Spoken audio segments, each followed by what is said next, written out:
Hello guys, আসসালামু আলাইকুম। Welcome to my another blog. তো চলো আজকে তোমাদের দেখাবো আমি কিভাবে কক্সবাজার থেকে ঢাকায় গেলাম। 2 দিন পরে সানি মানিষার কি রিয়াকশন ছিল আমাকে দেখে। চলো, ইতিমধ্যে তোমরা দেখতেই পারছো আমি রেডি হয়ে বের হয়ে গেছি। দেন ভাবলাম সময় যেহেতু আছে একটু ব্রেকফাস্ট করে নিই। আর তাছাড়া আমার ফ্লাইটটা মর্নিং এ ছিল। সেদিন আমি খুবই অল্প পরিমাণ খাবার নিয়েছি, বিকজ আমি তোমাদের বলছি ফার্স্ট ডেতে আমার খুব খাবার নষ্ট করছি। তারপর থেকে আমি অল্প করেই খাবার নেই, জাস্ট একটু খাবার খেয়ে বের হয়ে গেলাম। এই যে দেখো, আমাকে আমার হোটেল থেকে গাড়ি দিয়ে আমার এয়ারপোর্টে পৌঁছাই দিচ্ছে। আর আমার ওই ফ্লাইট টাইমে কারোই ফ্লাইট ছিল না, যার জন্য আমাকে একাই এয়ারপোর্টে নিয়ে যাচ্ছিল। এইবারে কক্সবাজার ট্যুরটা আমার ভালোই লাগছে। ওই যে বললাম না, সবকিছু মিলে আলহামদুলিল্লাহ। পরে কেন যেন অনেক মিস করতেছিলাম মানিষার বাবাকে, বলছি তোমাদের। আর তাছাড়া মানিষা সানিকেও খুব মিস করতেছিলাম। তারপর মনে হলো না, আমার চলে যেতে হবে, ভালো লাগতেছে না একদমই। গেছিলাম একটু হ্যাপি হওয়ার জন্য, যে একটু একাকিত্ব সময় কাটাবো, নিজেকে সময় দিব। বাট সত্যি কথা বলতে অনেক বোরিং লাগতেছিল। পরে মানিষা সানিকে খুব মিস করতেছিলাম। তো এয়ারপোর্টে সব প্রসেসিং শেষ করি।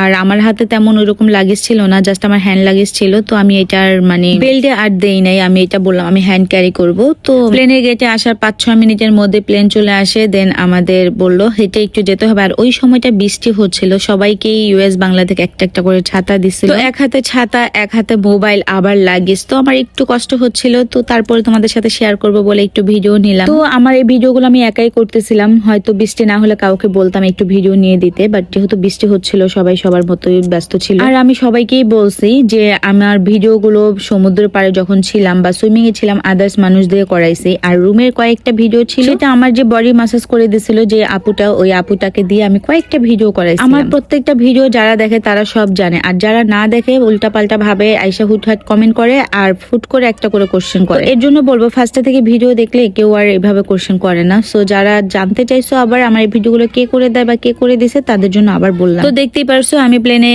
উঠে গেছি। তো আস্তে আস্তে করে যাচ্ছিলাম। আর আমার সিটটা একদম লাস্টে ও না, মাঝামাঝি পর্যায়ে ছিল, কিন্তু উইন্ডোর পাশে ছিল। এটা আমার খুব ভালো লাগছে। তারপর আমার সিটে বসে পড়লাম। তখন দেখলাম আমার আশেপাশে কেউ ছিল না, একদমই একা ছিলাম। তো ভাবলাম হয়তো ফ্লাইটটা খালি যাবে, আমার আশেপাশে কেউ বসবে না। তাছাড়া আমার প্লেনটা অনেক বড় ছিল, ইউএস বাংলায় যাচ্ছিলাম। আর ওদের এটা নতুন প্লেন ছিল। ইউএস বাংলা এয়ারলাইন্সের সার্ভিসও খুবই ভালো। তো আমি কিছুক্ষণ বসার পরেই দেখলাম আমার পাশে একটা বাচ্চা বসলো, আর ওর মা সহ বসলো। I think or full family নিয়ে আসছিল। ওর সাথে অনেক সময় গল্প করছি আমি। আর কক্সবাজার থেকে ঢাকা মানে হচ্ছে জাস্ট বসো আর উঠো, মানে বসতে বসতেই ল্যান্ড করার সময় হয়ে গেছে, এরকম একটা অবস্থা। জাস্ট 35-40 মিনিটের মতোই সময় লাগে। তো ল্যান্ডিং নিয়ে প্রায় 45 মিনিটের মতো সময় লেগে যায়। তো ইউএস বাংলা থেকে আমাদেরকে সবাইকেই খাবার দিছে, সেটা হচ্ছে স্যান্ডউইচ ছিল। তো আমি যেহেতু ব্রেকফাস্ট করে গেছি, আমার আর ওইভাবে খাইনি। আমি ব্রেকফাস্টটা নিয়ে আসছি আমার ছোট ভাইয়ের জন্য। ল্যান্ডিং এর পরে আমার এই জিনিসটা খুব খারাপ লাগে, যেহেতু ছোট ছোট ফ্লাইট গুলো এটাই হয়, ল্যান্ডিং এর পরে আবার বাসে উঠতে হয়, দেন আবার গেটে আসতে হয় টার্মিনালে। আর যেহেতু আমার এটা কান্ট্রি ভিতরে ছিল, ইন্টারন্যাশনাল ফ্লাইট না, তো আমার ওরকম আর কোনো কিছুই ঝামেলা পোহাতে হয় নাই। জাস্ট সরাসরি গেট দিয়ে বের হয়ে গেছি। আর তাছাড়া আমার ব্যাগ যেহেতু আমার হাতেই ছিল, এর জন্য বা আমার ব্যাগের জন্য কোনো ওয়েট করতে হয় নাই, সরাসরি আমি গেট দিয়ে বের হয়ে গেছি। বাসা থেকে গাড়ি আসতে চাইছে, সবুজকে আমি না করছি, দরকার নাই, যেহেতু আমার কাছে ওরকম লাগেজ নাই। আমি সরাসরি একটা সিএনজিতে নিয়ে নিই। একটা সিএনজিতে করেই আমি আমার বাসায় চলে আসি। দেন আমার অনেক ভালো লাগতেছিল, সানি মানিষাকে অনেকদিন পর দেখবো। 2 দিনই মনে হচ্ছিল অনেক দিন, কি বলবো। তো যখন বাসায় উঠলাম, দিয়ে ওঠার পরে সানি মানিষা কলিং বেল দিলাম, দরজা খুলে দেখি ওরা মানে আমাকে দেখে কি অবাক হবে, আমি ওদের ঝগড়া দেখে অবাক হয়ে গেছে। 2 ভাই বোনের এই 2 দিন 2 ভাই বোন প্রচুর ঝগড়া করছে। সানি বিচার দিচ্ছে, মানিষা বিচার দিচ্ছে। মানিষা আমার জন্য একটা ফ্লাওয়ার বানাচ্ছিল কেলে দিয়ে, সেটা মানে সানি ভাঙে ফেলছে। এই বিচার শুনতে শুনতে শেষ। আমি যে 2 দিন পরে আসছি, ওদের মধ্যে সেই নাই। 2 ভাই বোন আমার সামনে লেগে গেল, ঝগড়া মারামারি, কি আর বলবো। দেন দুজনকে থামাই থুমাইয়া এটি করে শান্ত করে তারপরে দুজনকে একটু কুলে টুলে নিয়ে আদর টাদর করে ফ্রেশ ট্রেশ হয়ে পরের দিন মানিষার স্কুল ছিল।